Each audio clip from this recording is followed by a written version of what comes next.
Hey, Scott. Thanks for joining me.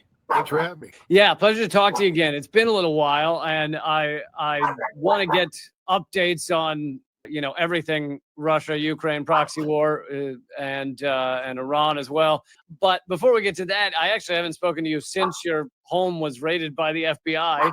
I was wondering if you can quickly say how that's going and whether there's any residual effects. Have they told you why? Anything? Well, when they came to the door, they made it clear that they were accusing me of violating the Foreign Agent Registration Act. That they believed that I was operating as an agent of the Russian government, an unregistered agent of the Russian government. And I told them, I said, it's curious because as somebody who's familiar with the law, first of all, there is no crime unless I willfully fail to register.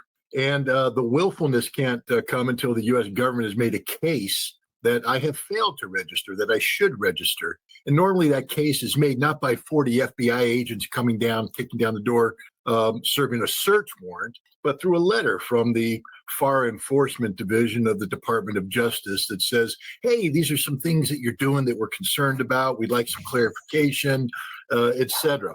So I said, I called BS right off the bat. I said, you're not here for FAR. You're here to intimidate. You're here. It's bullshit. I said, excuse my language. I said, what's your, they showed me the search warrant. I said, where's the, the affidavit of probable cause, the one that you showed the judge to say this, it's classified. Oh, really? It's classified. I wonder why that is. What about what what you're taking electronics? What about that affidavit that says these are the things we have to seize, and this is why we believe we have to seize them. This is what we believe we will find when we seize this. Oh, that's classified too. You can't have that. So you're just going to come into my house with 40 frickin' agents and tear the whole place apart because what? And then that was the whole thing. And it was just purely intimidation tactic. They seized computers. They went downstairs. The computers I immediately replaced. So I'm like, screw you. You're not shutting me down. I told them that. I said, if you guys don't understand, you picked the wrong Marine. See, I actually believe in the Constitution. I'll defend the Constitution of life. And the First Amendment is an important part of the Constitution, not just freedom of speech, but I'm a journalist. And that means freedom of the press. That means you don't get to come and do what you're doing, and yet you're doing it anyways. But they also went downstairs and started going through documents and such. And what they ended up seizing my archive of documents from my time as a weapons inspector in Iraq. The archive that gave me the receipts that allowed me to stand up to the world and say there were no WMD in Iraq. And when they said, how do you know? It's because I did the job for 7.5 years. I was the intelligence officer, and I have the receipts of it. They took that too. So they stole the truth. And so you never got any of that back? They came to my house in early August, I guess, late July, early August, with a small box. And they said, here, we're starting to return some stuff. I said, well, thank you very much. They also said that, there was an election and that priorities have changed. And, they left that hanging, implying, of course, that it was purely political. And it was. I mean, I when they were here, I didn't ask for a lawyer. They were like, you want a lawyer? I said, no, don't want a lawyer. I said, am I being accused of a crime? I said, no. We're just executing a search warrant with 40 FBI agents, including a 7-man SWAT team, fully armed, fully armored, M16s, the whole thing. Brought in a bomb squad, everything. Yeah. The treatment. They flew a drone over my house. I feel honored that they spent millions of dollars of American taxpayer money just to try and intimidate a man who can't be intimidated. But I told them that's the full intimidation special right there. It is. They didn't come early in the morning. They didn't use a flashbang. I don't think they were able to convince the judge that I was, a threat of that nature. But they came nonetheless. But I told them when they were here, I said, you can't leave until all your questions are asked. I said, I'm not providing any obstacles. I'm not asking for a lawyer. I'm answering every question openly. But what I won't tolerate is you coming in here, kicking up the dust and then leaving, and then walking away with any implication that I somehow didn't fully cooperate or you don't understand what was going on. We couldn't figure it out. Every question must be asked and every question will be answered. And they spent 5.5 hours questioning me. And every once in a while they pause, the two special agents, and they'd look at each other. I said, the mere fact that you pause, see, they forgot that I used to do this for a living. God, what did I, I mean, it's like they didn't read my bio. I know all the games. Yeah. I helped do the games at one time, not as a federal guy, but, what do you think I did to the Iraqis when I interviewed them, when I interrogated them? I mean, I know all the tricks. And I saw them pause and look at each other. And I went, the mere fact that you pause and you look at each other implies that there's a question you have there, but you don't know whether or not you should ask. And I'm here to tell you right now, because I'm making a statement, a formal statement. I want it to appear in your interview documentation, that I'm asking you to ask the question that you want to ask, but you're not asking. And eventually they opened up the folder and they showed me emails. You see, they've been monitoring my emails for over 2.5 years. And they've been monitoring my phone calls for over I knew it. Come on. I'm not stupid. I know the game. I know how it works. And so they showed me emails, and I said, they said, this is why we're asking. I said, is this the whole email chain that you have? They said, yeah. And I said, well, this is why you guys are so stupid, because you see, you only took the email chain coming from the Russian embassy in. Because see, I went to visit the ambassador, to have an interview with the ambassador, to ask questions about Russophobia and the Russian opinion on Russophobia and how Russophobia affects U.S.-Russian relations. These are sort of things that the American people should be aware of. Yeah. And they were looking at the response of the embassy. And so their implication was, you're taking direction from the embassy. I said, really? There's a whole email you're missing. I'll direct you to it on the computer you just seized. And that's the email where I write the Russian embassy saying, I am a journalist requesting a meeting with the Russian ambassador to talk about Russophobia. You see, nobody directs me. Many people would like to, including my wife, and she often thinks she is in charge, and she is, but I'm hard to direct. And I can guarantee you that no foreign government will ever direct me. And even if, when working for the U.S. government, directing me was tough, because you got to explain why you want something done, especially when you establish rules and procedures that imply that what you're asking me to do shouldn't be done. But the FBI was just all over the place wrong. And so they had sort of admitted that this was all political. But then they said that not only have priorities changed, but with priorities comes resources. And they said that they had seized a lot of material. I said, I know. That they seized over 1 million pages of documents, over 1 million pages. Many of them, one of them was a book that I was about to publish. They seized the only electronic manuscript of that. Thank you, FBI. And they seized 2 articles that I was about to publish. Again, the only electronic copies of that. Thank you, FBI. Wow. But they also seized, everything I've ever written, including all the memorandums I wrote when I was a weapons inspector, 7.5 years. I'm pumping out multiple memorandums a day. So they have over 1 million pages of things they have to read. Now they only have 2 guys to read them. So this is going to take a long time. And they don't like reading to begin with. So well, I will say that the guy who apparently was the lead reader said, first of all, he said, you write a lot. I said, well, I am a writer. But then he said, it's pretty interesting what you write. It's fascinating, but I have to read it all. I'm like, well, sorry to be you. You could ask me for the synopsis, which is nothing illegal happened here. Therefore, this is none of your frickin' business. But that's where we're at right now. Yeah. My wife believes it could be a scam, that they're just playing games, and they set you up for a false. I don't care. As I've said all along, a scam to what end? I haven't done anything wrong. Yeah. And if they want a constitutional fight, I'm ready. I mean, I'm not afraid of this. Yeah, it's amazing they put that kind of resources into what seems to be an effort just to scare you to shut up. But anyway, I don't want to use up all our time on that. Just the other day, Trump pulled, and no one ever knows what Trump's going to say day to day, but he pulled a complete 180, it seemed, on the proxy war in Ukraine, and announced that Russia is a paper tiger, and that the Ukraine can win all of its territory back and maybe more. And and this is after his, he had a meeting a month ago or whatever with Putin, where he was saying almost the reverse. They each needed to give up some things at the peace negotiations, and Ukraine's it needs to sit down. And what do you make of this? And do you have any insight into what is going on here? What you think might actually be playing out?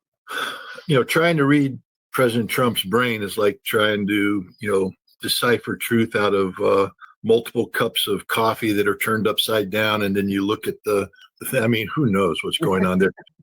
I let facts speak for themselves. And what I mean by facts is reality, what's actually happening, as opposed to words. We know the following. We know that President Trump has acknowledged that the conflict in Ukraine was far more complicated when it comes to conflict resolution than he possibly thought, than he could have possibly have imagined. He has acknowledged it's not as easy as he thought it was. Two, we know that the Trump administration wants to detangle itself from European entanglements. And Ukraine is the biggest, baddest entanglement of them all. And so you have to underscore everything by realizing that Trump doesn't want to get America deeper into this conflagration. He wants to withdraw us. That's his strategic intent. But then we also have to recognize that Donald Trump lives in a universe populated by people, organizations, entities that want a bigger war with Ukraine. And are putting a lot of pressure on Donald Trump to stay in, to double down. And so Trump is very good at saying things to appease people that are supposed to be his allies. And so this is what he's done. If you think about it, he had a meeting with Volodymyr Zelensky. Zelensky, working on behalf of the British, has concocted this massive con about Ukrainian counteroffensive, and Ukraine is beating the Russians, and if we just get the resources necessary, we can do all this. And Trump sat down, and on the surface, looks like he fell for the con. I mean, because he said, "My God, you guys are winning. The Russians are losing. You go forth, take all your territory back. Take it all back. What? Why stop there? Go on to Moscow. You got it, Volodymyr." And Volodymyr's like, yeah. And when you listen to Volodymyr tell the story of this, he says that Trump's using terms Ruskies. He's calling them Ruskies. Them Ruskies. I imagine if Trump could possibly have done that. Why? Because he's just playing a game with Zelensky. Because what happened is Trump told Zelensky to go forth and conquer. And then he said, and we'll sell some weapons to NATO if they're willing to pay for them. And NATO can decide what they want to do with those weapons, but there's nothing else coming your way. And Zelensky's like, what? Right. You just told me to go fight the bully, that I'm supposed to have your help fighting the bully, and now I have to fight the bully by myself. Yeah, see, that's what happened. And Europe gets it. Kaja Kallas, the Estonian foreign minister, who's now the head of the European Union's foreign ministry thing, she came out and just said, Trump has abandoned Ukraine, washed his hands of Ukraine. And that's exactly what Trump did, washed his hands of Ukraine. And it's up to Europe, she said, now to stand up and do it. And we don't have the resources to do this. We can't do this without the United States. That's what's happening here. Look at Keith Kellogg. I mean, he goes and gets a great medal from Zelensky, got to suck up. And then he sits there and he says, Donald Trump is, he's committed to, giving Ukrainians permission to use long-range weapons, and we're going to sell them Tomahawk missiles. And everybody's like, whoa, that's a game changer. Except that's not what Trump said. Even J.D. Vance said, Ukraine came to us with a number of requests, and we're considering them. And one of those requests was Tomahawk missiles.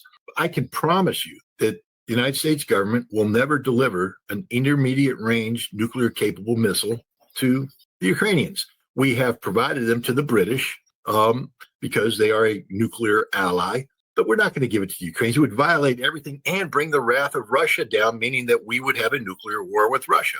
So it's not going to happen, and Trump hasn't approved it, and everybody needs to calm down because he won't approve it. He can't approve it. The Tomahawk uses as guidance 3 systems that only the United States has control of. So for the Ukrainians to use a Tomahawk means America's targeting it. And if we target the weapon we gave them, it's nuclear capable. When it's launched, the Russians have a right to assume it's nuclear capable, and they will launch a nuclear retaliatory strike.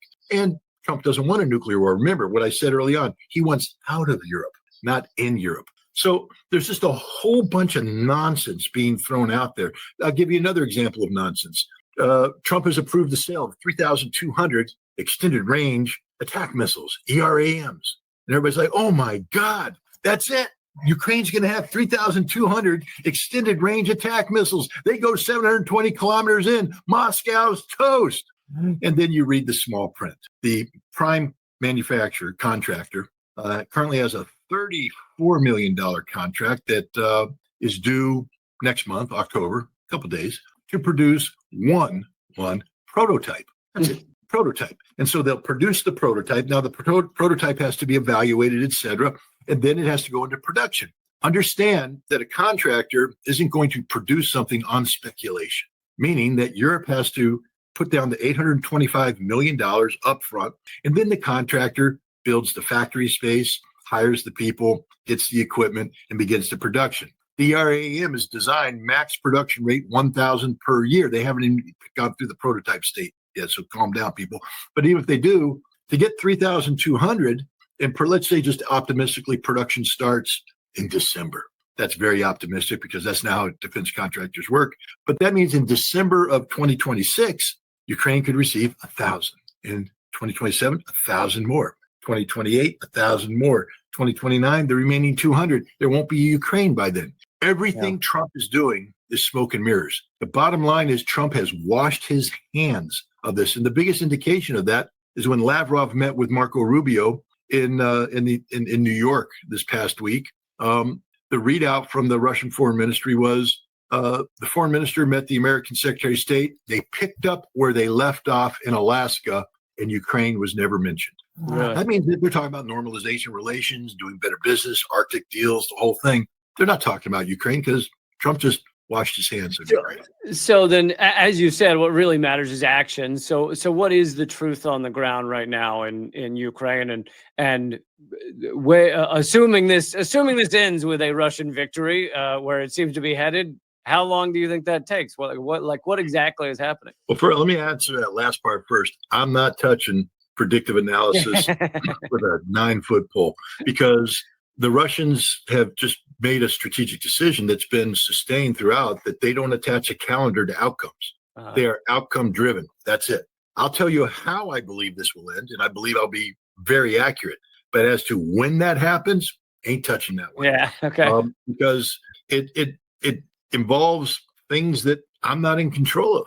Too many variables. And logically, the Russians have a different drumbeat operating here that brings in a whole bunch of factors that, my military mind doesn't normally take into account. Look, if this was a Marine Corps operation, I'd be slaughtering Ukrainians by the day, deep penetrated operations, take out their government command and control, roll through that country and kill everybody. And we'd win the war. We'd lose a lot of guys, but we'd win the war. We'd build a big monument to ourselves in Washington, D.C., and people could come and look at the Marines raising the flag over, Mount Kiev. But, that's how we are. That's just not how the Russians are operating. This is not a war. This is a special military operation, which means there's a whole bunch of politics at play. And Russian domestic politics and Russian foreign policy politics are two things that, as an American outsider, those are difficult to delve into. And then you combine them to military reality and link in it, and it's it's Russian juju that I don't try to decipher. But what I can say is this: on the battlefield, Russia enjoys the strategic advantage across the board. There's no place that Russia doesn't enjoy an advantage, from manpower to equipment to defense industry, et cetera. We also have to acknowledge that Ukraine is not a functioning sovereign state, especially when it comes to its military. Ukraine is nothing more than a proxy of the collective West, of NATO. This is a NATO army fighting in Ukraine right now. And without the support of NATO and the United States, this army would not exist and Ukraine would not exist. So we also have to remember that this isn't Russia versus Ukraine. This is Russia versus the collective West. And the Russian government is all about acknowledge that. Yeah. The British play a very big role in driving the information operations that are attached to Ukrainian military operations, because this is one big con game. It's a massive con. The goal here is to continue to con the West into believing that the Ukrainians can achieve an outcome that weakens Russia. Nobody in the West believes that Zelensky's going to retake the 2000 or 1991 borders and all that, but everybody's hopeful that he can exhaust Russia, wear Russia down, get a freeze in the conflict, and get a Korea-type situation where you permanently trap the Russians into this unfinished war that's just going to bankrupt them militarily, fiscally, and politically. That's the hope. So in order to keep people pouring good money after bad because the Ukrainians are getting whipped, the Ukrainians have to carry out a con, and they did that. In the lead up to the General Assembly, which was their moment of truth when they were going to meet with the president, because the president wasn't going to meet with them. The only way Zelensky was getting a meeting with this president is when they were both in the same space at the same time, which made the General Assembly the logical time to get it. So they began an operation in Pokrovsk, north of Pokrovsk, where the Russians had done an advance, a surge north. And what the Ukrainians did is seek to do a classic counterattack to nip that advance in the bud. They brought in forces trained by the West, equipped by the West, backed up by Western intelligence. And then they did what I guess is the equivalent of a drone swarm. They basically, massed a horrific, tremendous amount of drones in that area to create a drone wall. And they carried out a counterattack, and it appears to be a successful counterattack. They appear to have recaptured some villages to push the Russians back and to inflict casualties on the Russians. Hey, welcome to War 101. It happens all the time. What I try to tell people is don't read too much into this, because counterattacks are just a natural part of war. It's like counterpunching in a boxing match. As a Marine, I was trained. If I'm capturing a hill, the moment I take the hill, I have to consolidate my Marines to prepare for the inevitable counterattack, because the weakest point for me after my attack is the fact that I have troops scattered. I don't know who has ammo, who doesn't. I haven't locked everybody in, and the enemy can exploit this uncertainty by counterattack and throwing me back off the hill. And likewise, if I'm defending a position and the enemy's attacking me, I will withdraw from the position, consolidate, and immediately counterpunch and counterattack. It happens. The Battle of Berlin, at the end of the war, Soviets were going to win this thing no matter what. Up until the last day, the Germans were launching counterattacks. And many of those counterattacks were locally successful, because a counterattack means that you have assembled forces for a specific point in time. And generally speaking, if you're the one doing the attacking, you can achieve localized superiority. So the Ukrainians have assembled forces, localized place and time, and launched a counterattack designed to create the impression of the inevitability of Ukrainian victory over Russia. And so they've gone in, they've taken photographs, they've done things that can be seen by satellite imagery, that can be shown to the president, because the president says, I've seen the evidence of the Ukrainian successes. Of course you have, because Ukraine put everything into this. And, you're seeing prisoners of war, dead Russians, destroyed Russian equipment. It happens. But eventually the Ukrainians can't sustain this, because this is a con. Normally, you don't want to carry out a counterattack that uses all of your forces, because then you become depleted. Then the enemy counterattacks and it pushes you back, and usually pushes you back further. So this is where we're at now. It's a Pokrovsk scam. It's a con. The Ukrainians, again, have put a lot of resources into this. Russia will adapt. Russia has superior resources. Russia will make the appropriate adjustments. And then Russia will impose itself on the battlefield, drive the Ukrainians back, and continue to advance in the Pokrovsk region. This happens every time the Ukrainians do one of these localized surges of forces to stop the Russians. The Russians just move around. For the pro-Russian people out there, it's not ever easy to see, look at the Battle of the Bulge, 1944. America, landed at Normandy. We did the big sweep across Paris. We're kicking the Germans' butts. Things are looking good. It's Christmas. We're going to be home in time to celebrate the holidays. And the Germans said, no, sorry, we're counterattacking. And they put all their resources together, and they punched a hole through the Ardennes forest, and they made us have a bad month. And we lost some guys. We lost a lot of equipment. But what happened? The Germans couldn't sustain it. We consolidated. We counterattacked. We pushed them back. And now the Germans have depleted all their reserves. This is what will inevitably happen to the Ukrainians. Ukraine has lost this war across the board. They're engaged in acts of desperation. Look at how everything came together, at this time in the General Assembly. The whole drone thing. Why? Because Ukraine needs NATO to intervene to save their air defense. In order to say that, Ukraine manufactures a Russian drone attack against Poland to get NATO to wake up to the drone threat, so that Ukraine can begin training NATO resources on how to engage Russian drones and missiles, in hopes that one day that NATO capability will be surged for into Western Ukraine. The same what's going on. They need to shut down the Russian shadow fleet, the one that's shipping all that oil out there that's helping Russia pay for the war, according to the Western calculations. And the Baltic nations made an effort of seizing the tanker, but Russia now escorts them with military vessels. So nobody's seeking to seize these ships. So what's happened now is another false flag. Drones are suddenly flying all over, Denmark and Denmark. Yeah. Yeah. Oh, Denmark. There's something happening in Denmark. Hamlet. Because what exactly purpose would it serve for Russia to just have drones in Denmark's airspace just to piss them off? None. But it's being done in a way because I guess there's going to be a meeting of I don't know the either EU or the G20. Somebody's meeting in Denmark sometime soon, and so the idea is that this is now a security threat. And so Zelensky comes out and says it's the shadow fleet. The Russians are using the shadow fleet as the motherships to launch these drones, and therefore you must seize the shadow fleet. I mean, this is this is all British driven. These are all scripts written by the MI6 out of London, and Zelensky is a great actor, and he's playing his role.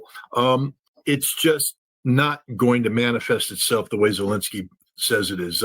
It's literally it's over. Russia is winning this war, will win this war, and if they continue to fool around, NATO and Ukraine are about to find out because Russia has far more capability than they've exercised to date. They're showing a whole bunch of restraint, and I think the gloves are about to come off. I have one last question, if we can squeeze it in here. I want to shift gears to another country you know very well, Iran. We saw the 12-day war between Iran and Israel and the United States, and Israel and the U.S. succeeded at taking out many of their some of their military higher ups. And Iran, I guess, had some successes as well with penetrating inside Israel. But where do things stand now, in your opinion? Could we see another one of these pop off tomorrow, or have the power dynamics changed? That's a political decision. And so when we talk about power dynamics, sometimes reality doesn't matter. It's what perceptions are. Perception creates its own reality. Yeah. And the other thing is political imperatives.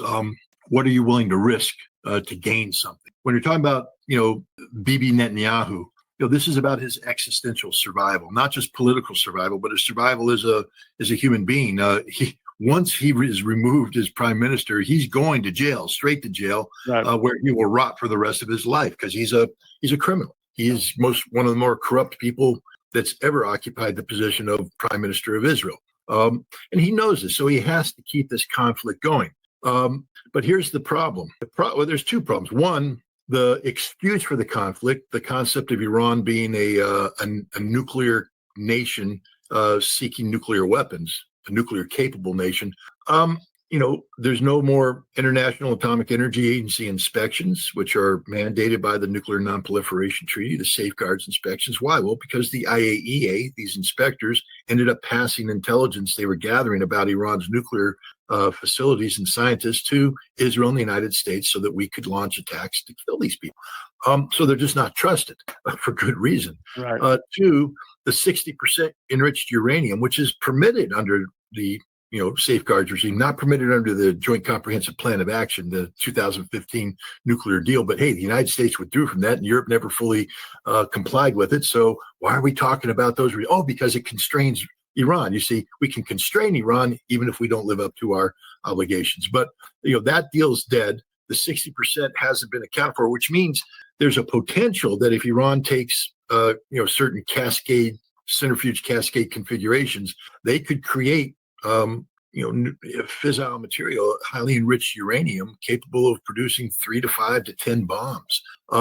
So there's that threat there. And even though we destroyed some of their enrichment capacity, the fact is we didn't destroy it all. So there's that same underlying concern about a nuclear armed Iran is there, which means that Israel and the United States have, on the face of things, a legitimate reason to attack Iran if they wanted to. The problem is they didn't beat Iran last time. They hit them with their Sunday punch. They killed a bunch of guys, but they were shocked how quickly Iran replaced those people and got back on the saddle and started, playing ball. And Israel hit Iran with everything they had except nuclear weapons. I mean, the Mossad unveiled a decades-long covert operation to build drone farms inside Iran that were used to take out air defense, assassinate people, etc. You only get to use that once, and it didn't work. They also, got Azerbaijan to open up their airspace so that the Israeli Air Force could fly into the Caspian Sea and hit Tehran from the undefended side of the city. That's not going to ever happen again. So Israel did their best. They did everything they could, and they didn't get the Iranians. The Iranians, on the other hand, not only recovered, but began attacking Israel. It was Israel that picked up the phone to call Donald Trump in a panic that said, you have to stop this war. If it continues, we're beat. The Iranians were not stopping their missiles. Their missiles are starting to hit places that hurt. And if they keep coming at us, we could be defeated. And so that's when Trump, cooked up his little, scheme. Look, the Iranians agreed to ending this war too, because they had been hurt too. It's not like they weren't hurt. I mean, they got hit hard. Yeah. And it was pain. So they were looking for a way to get out of this conflict too. So Trump came in with his, we'll bomb you, you'll missile us, and then we call it a day and we walk away. The problem is Israel hasn't done anything to improve their defenses, meaning they're still as vulnerable today as they were when the war, and the Iranians have improved their missile capability, built new missiles.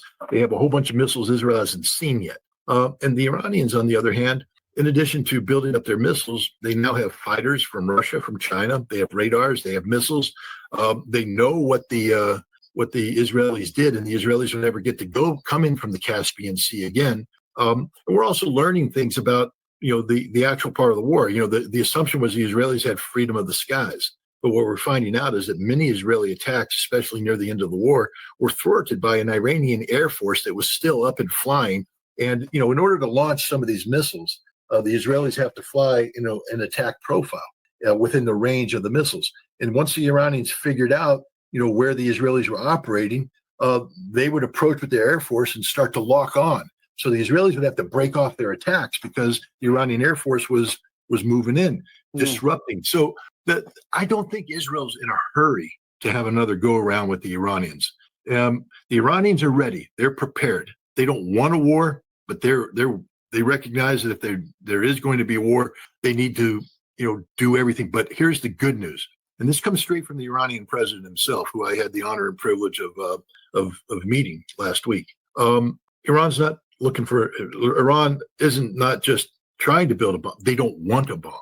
The decision has been made, not just by the religious authority, which is the ultimate decider in Iran, but by the Iranian government.